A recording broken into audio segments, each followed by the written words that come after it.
Liz LeQ, and I am so grateful to be a part of this family. I'm Emeline Katoa in Los Angeles, California. My background is actually corporate America. I used to work for a law firm. When this company found me, I was the reception girl. I was the one who was filing everything. I was the coffee girl.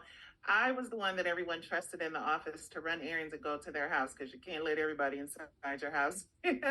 But when this company found me, I had no real plans for the future. I absolutely didn't have the confidence I had today. So, kind of like Ray, I was the girl that um, had no business doing business because I never owned a business, if that even makes sense. But because of this incredible company, I put my head down. I continued to work. There's a simple system in place. I made $300 my first 3 weeks, $700 my first 7.5 weeks.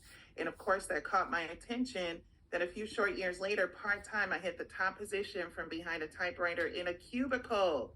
So if someone like myself can hit the top position in my side gig while I'm working full-time for another person who's never going to retire me and make me rich, anybody can do this business. So today I get to engage with powerful leaders like Liz Q, lead women and men. And I never thought I would do that being a reception at a law firm. So if I can do it, anyone can. Back to you, Liz.